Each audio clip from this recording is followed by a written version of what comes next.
Water is waste. It sounds obvious, almost like a joke, until you stop and think about it. What does it really mean to be wet? Is the wetness a property of water itself, or is it the effect water has on other things? So today's question for that episode will be, why is water wet? Let's start with definitions. When we say something is wet, we usually mean it's covered in water. If you spill a glass of water on your shirt is wet because water is clinging to its surface. By that logic, water itself isn't wet. It's the substance that makes things wet. In other words, wetness is not an intrinsic property of water, but a description of our experience when water interacts with other materials. But here is where it gets interesting. From a scientific standpoint, water's ability to make things wet comes from its molecular structure. Each water molecule has two holes has been shaped with a positive side, the hydrogen atoms, and a negative side, the oxygen atoms.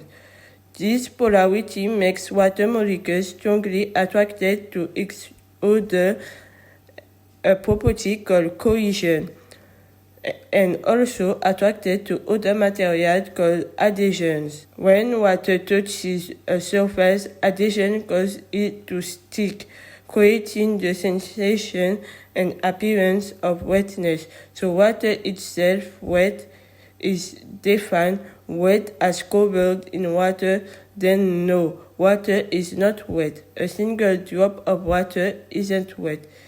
It's just water. But if we stretch the definition and think of wet as able to impart wetness, then yes, water is the very essence of wetness. It's both the cause and the condition. This debate also shows how much our perception matters. Wet is not just a scientific term, it's a sensory experience.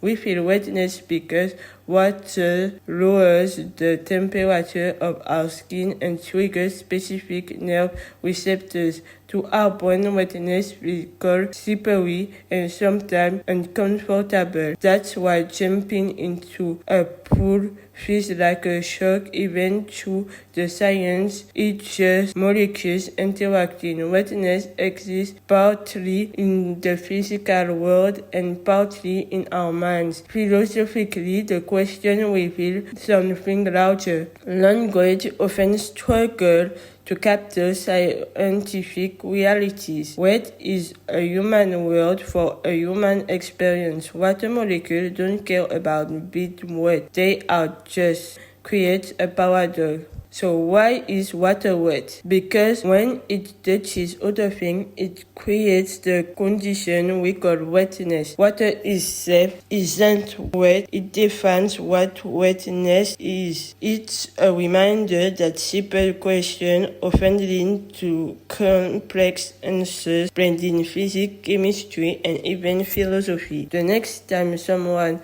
asks you this classic question, you can smile and say, water isn't wet. Wet is what happens when water meets the world.